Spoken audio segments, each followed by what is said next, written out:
What's up, everyone? Welcome to Three Chicks in a Pod. I am Megan Price.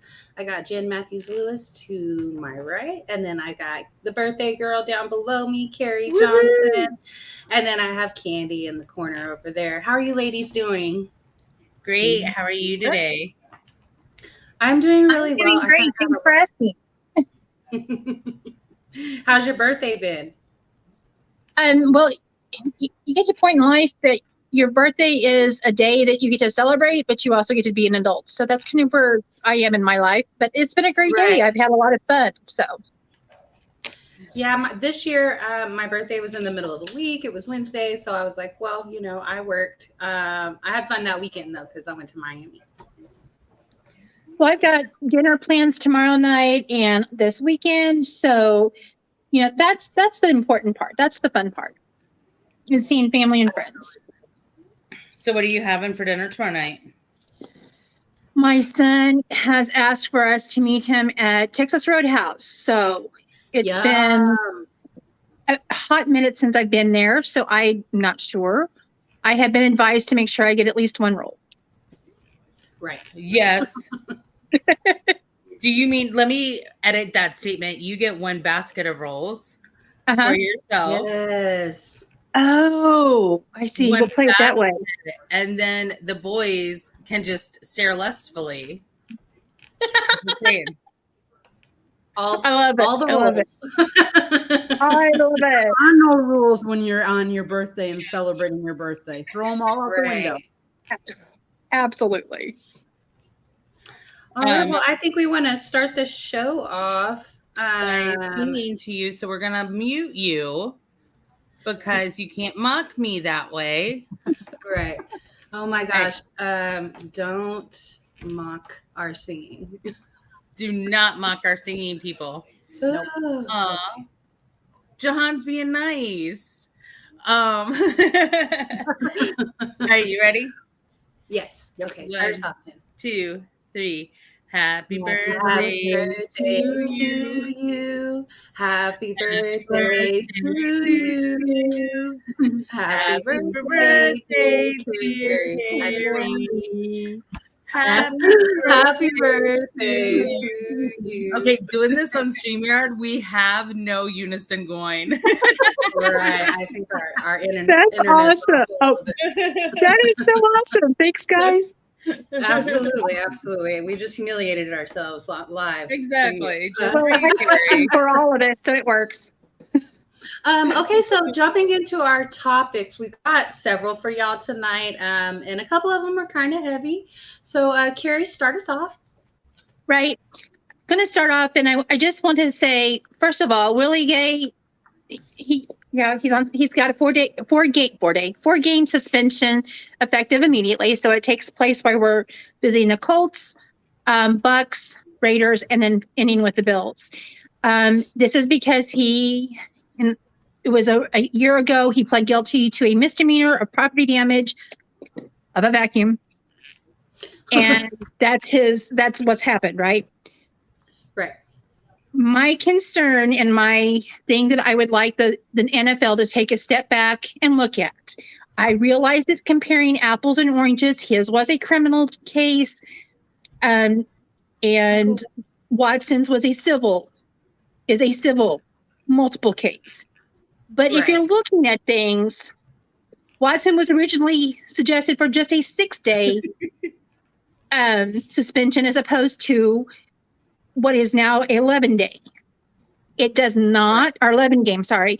It does not look good.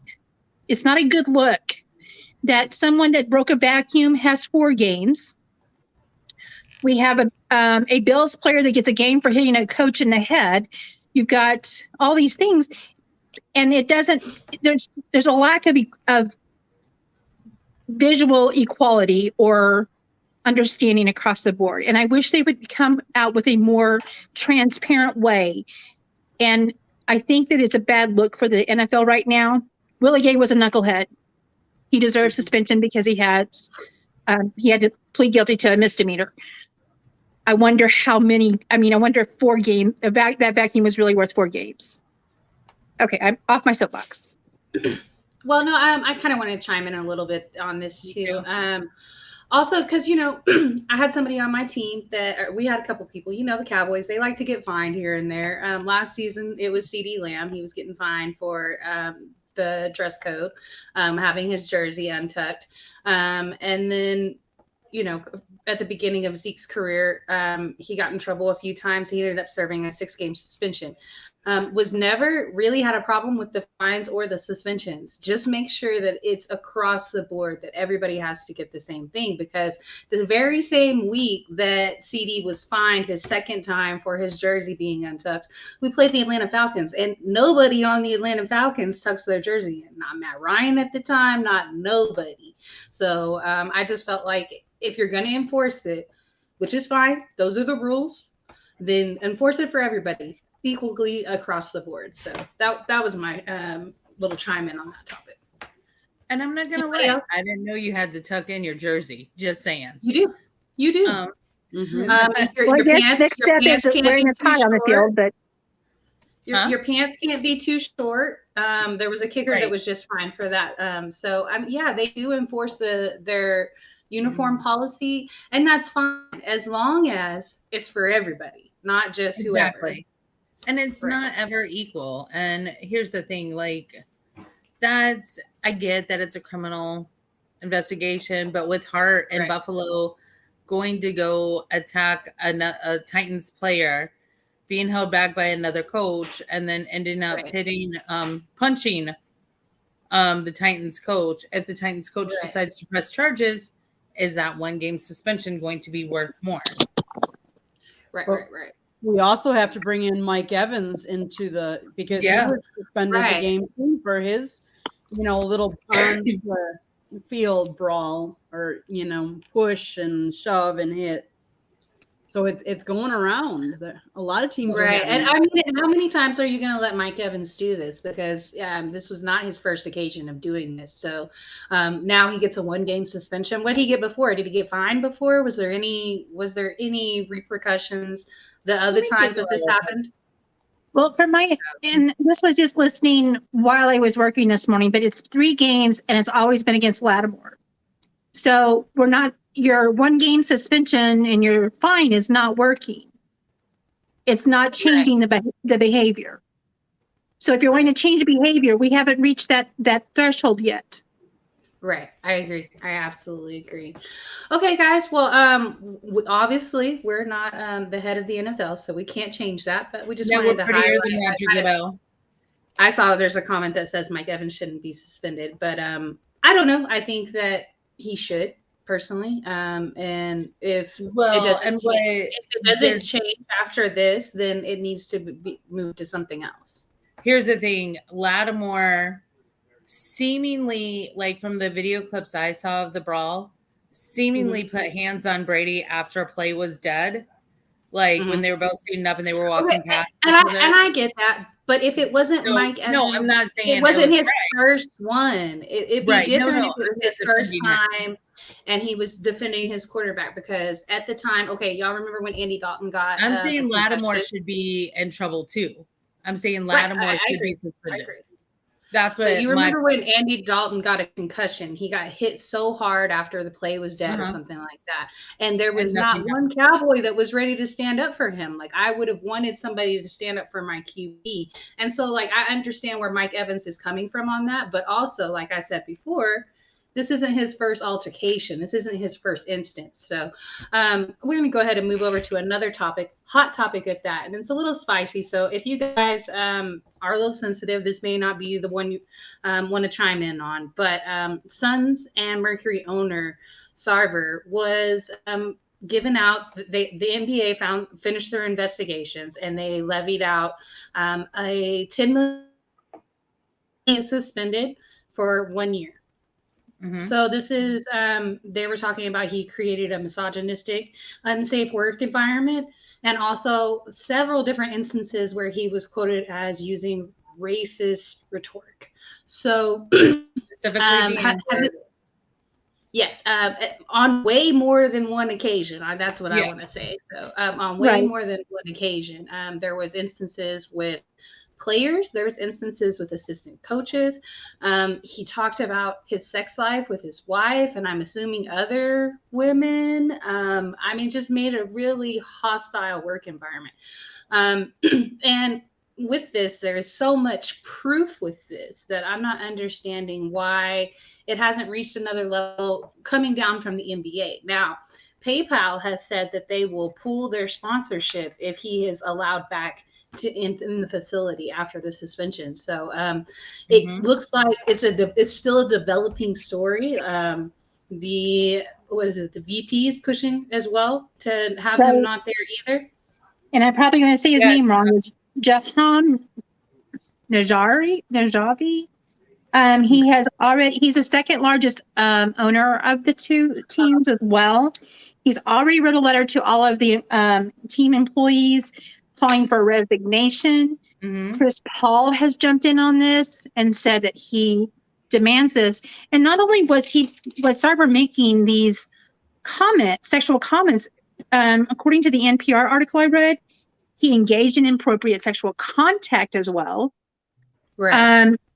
So there was physical and then description of physical appearance of women, as well as using the inflammatory word, multiple times in describing people that work for or in his organization.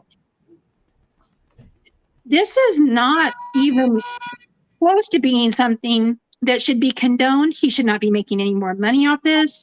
According to that article, his 35% of the stock owned valued around $630 million. And I think that needs to be addressed. I think that somebody needs to buy that out. I have $6.30. Does anyone else want to pitch in with me? You've got about 300 more than I do. Candy, you're up. How much cash you got, baby? Oh, not that much. But, Right. I mean, they interviewed 320 people. They have 80,000 documents that they're going through. Like, this isn't a one-time or one email thing. This is like on over an 18-year period. This can't be tolerated. Right. So, yeah, and here's the thing. Draymond has requested on his podcast today that the NBA owners take a vote to ban him. Draymond and Megan, thank you for telling me this before the show, was one of the recipients of one of his Sarver's racial tirades. And he basically said that if Draymond can use the word, why can't he use the word, or his player use the word? And I just want to preface this by saying, like, this is definitely, like, this was just the most recent incident. This was not right. This is the incident that caused the investigation. Like, this has been going on. The articles that I read since like 2004.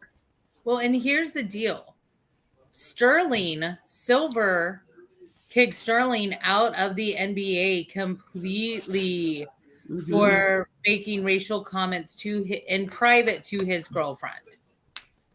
In private, never directed towards the player, but he was booted out. He had to sell his the Clippers, and I mean, fair is fair. Again, NBA and NFL have to make it fair across the board. Right. Well, I think this is at the tip of a media storm.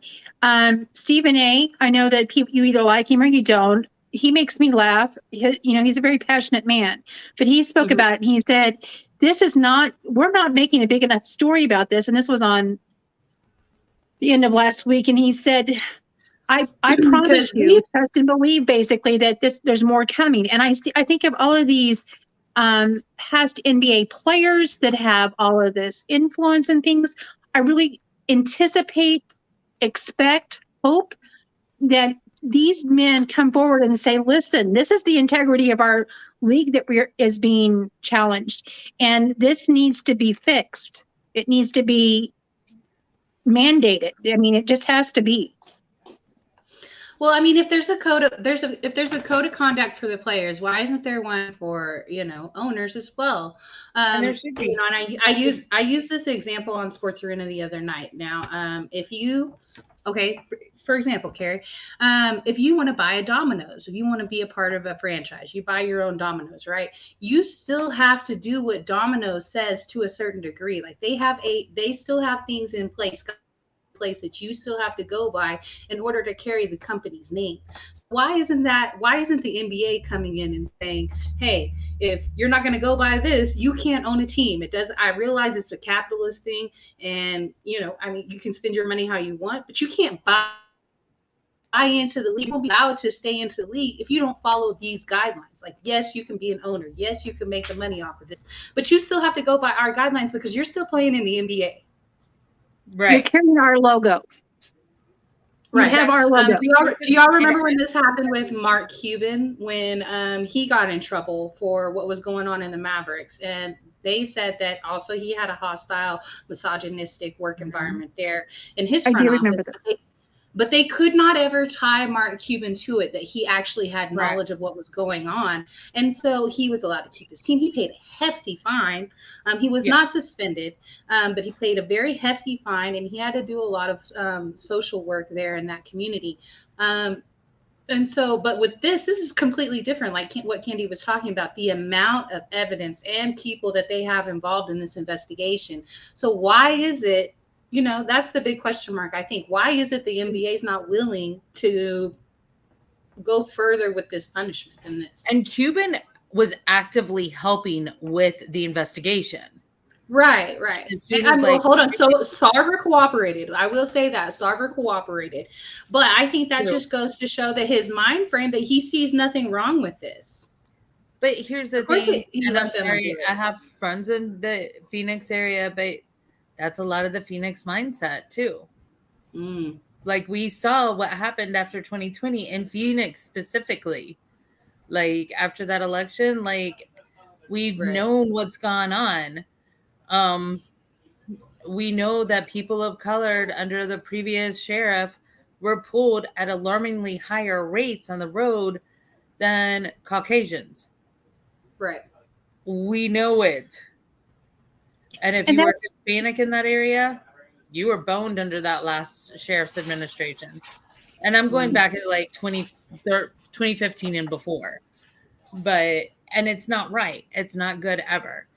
But then you also look, I'm going to go here. Like Jerry Richardson wanted to help with the investigation into what he allegedly did, but he didn't want to tarnish the Panthers. So he sold the team. Right. But then you look at Dan Snyder. He still owns the team. You look at the allegations against your owner. Sorry, Megan, love you. Nothing's happened to him. Cheerleaders. Right. Many lives, and it's not fair. It has to be even across the board. And see, that's Candy, where. You have any more thoughts on this? Oh, sorry. I hate to say this, but I think we need to hold all of them, NFL, NBA, MLB, almost to a higher standard, because let's face it, all the young kids look up to all these people, and all this is happening. Like you talk, no offense, but a Domino's owner, most people don't know who a franchise owner is of Domino's, but who NBA and NFL, and you got to hold them to a higher standard, but the same standard. Right. And nod, wink, nod. And I get that, because Jerry's never going to be held accountable for the type of things that he does, and he, to me, seems like the type of owner that would have got, when all this came out with Dan Snyder, I said, oh man, just wait, my owner might get in trouble too, because it just seems like he creates that type of work environment just by the conversations he holds. Right. So I completely know what you're saying, but he owns the richest sports franchise in the world. He's not going to have the same set of rules as somebody else, which is not right. Absolutely not right. It's Teflon there. I look at it, and the people that we're talking about that have these images that they are putting forth in this owners, you're looking at older white men. What might have been okay, or you could get away with in the 50s, 60s, and 70s is no longer okay. Right. So granted, they may have run businesses and been in environments that was okay, and it was accepted, and it was a nomenclature. Whether or not because, I remember when it became a big deal in the workforce, because I worked pre that, and was many times in a very uncomfortable position. And then I worked post it. So that whole lot, when it came through that the sexual misconduct in the workplace became a real valuable issue that people were willing to take a part on, it changed how comfortable it was for me in the environment. It has to be that people felt when you were working, if you worked during that period, you felt a change. Yeah, I think that you're seeing these men that are set in their ways that wasp blind thinking, white Anglo-Saxon Protestant, that what they do is right and no one can tell them they're wrong. And that has to go away. Right. I think it's more when you have power, you always want more power. And no commentary, please. And you want, and like Dan Snyder's only 57. Right. He's not that old. So he's just a few years older than me. You also got to look at Robert Kraft also. I was going to say Robert Kraft.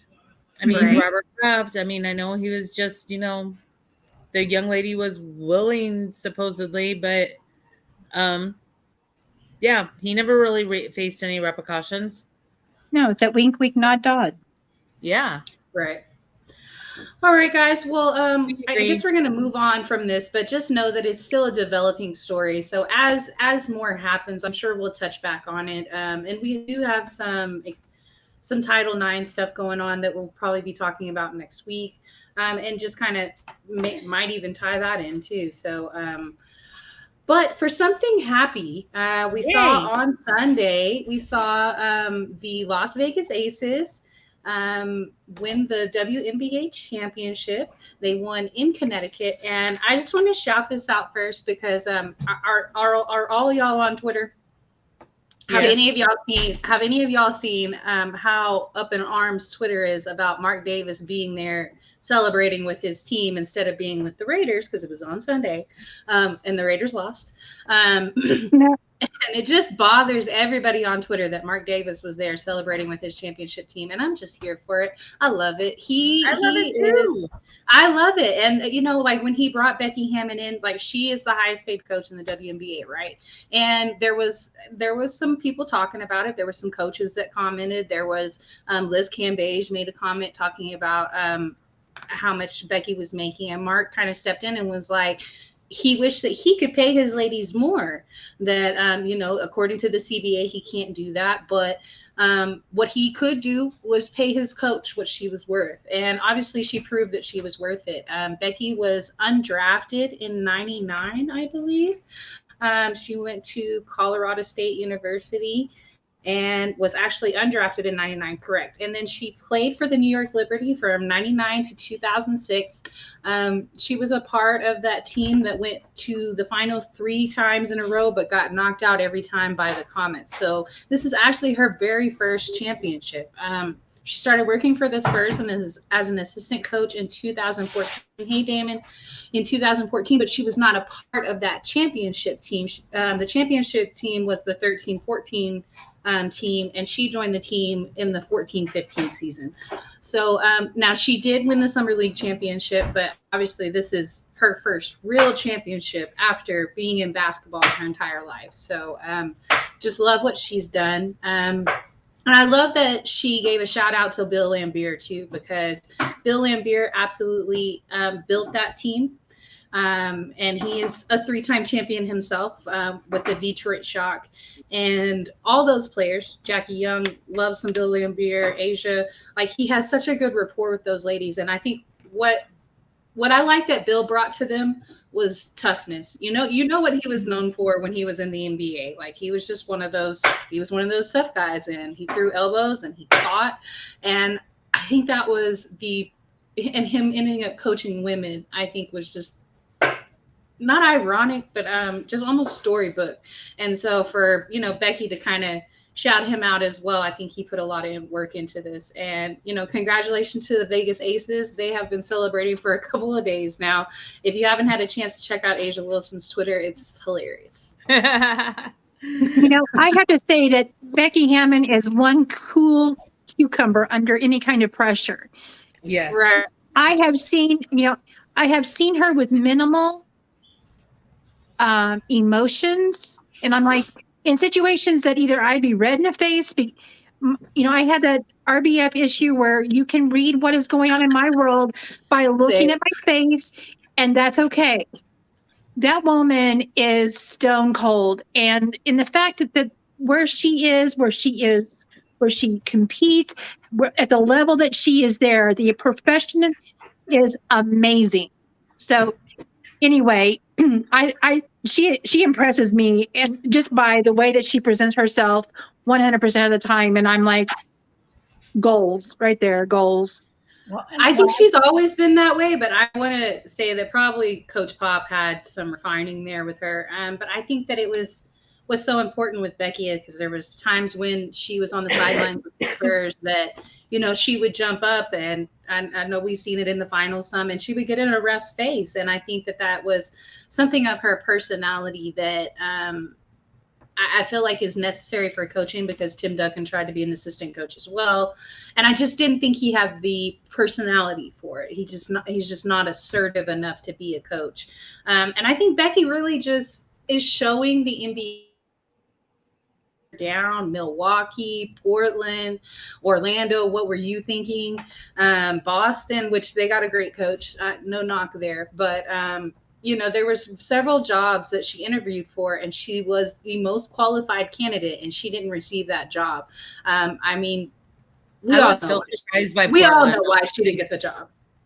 I'm thankful she didn't get Portland. I feel like it is in Orlando too. I feel like several of those situations could have been dumpster fires, and she would have been the scapegoat, and she would have been out quickly, and then they wouldn't have been looking towards women coaching. And so it needed to be a situation where she was set up to be successful. Going into the W and knowing that there in Vegas, how good the team was before she even got there, the expectations were title or bust, and she came in and got a title. So I felt like she most definitely proved herself, not only to the NBA, but to herself. You went undrafted. You never won a championship as a player. And then you came in and you win your first year as a head coach. Like, just awesome. What a success story since she came. She was born in Rapid City, South Dakota. Like, how many athletes do you think of come from South Dakota? That's not like a town or a place you would think, Y'all, and she's 5'6". She's 5'6". Have you ever driven across South Dakota? No, ma'am. It's been years. It's been years since I've driven across Kansas and Missouri. Okay, Kansas is almost worse than the lower parts of South Dakota and Wyoming, where you have to. The only entertainment is counting tumbleweeds. At least in Wyoming, you have mountains. No, not in the southern part. It's all flat desert-like plains that you count tumbleweeds. Trust and believe. And so usually the last 5 minutes of the show, we have somebody from Sideline come on and promote their projects. But we have a new project coming out of Three Chicks. So we wanted to do that announcement, especially with Candy being on the show with us. We are going to be doing a spin-off of Three Chicks. Obviously, we couldn't change the name of Three Chicks in a Pod. So we are going to have a spinoff. The new show is going to be called Chicks and Salsa. Shout out to Kari for the name. Such a great name. Very cute. We're going to have it as an open format. It's kind of roundtable-ish, but very relaxed. Not necessarily going to be serious subjects every single time like we do on here. And looking forward to bringing that to Sideline Sports as well. Candy, congratulations for joining us. Thank you so much for coming on. We really enjoy having you on with us. I'm so glad I'm so excited to, start this new show with you guys and this new adventure. Can't wait. We're excited. I do want to extend one shout out because I got a couple articles sent to me this week, and I really appreciate that. So anytime you come across something that you feel like Three Chicks or Chicks and Salsa need to hit up, let us know, because we've already got one of those articles queued up for next week. So definitely want to hear that.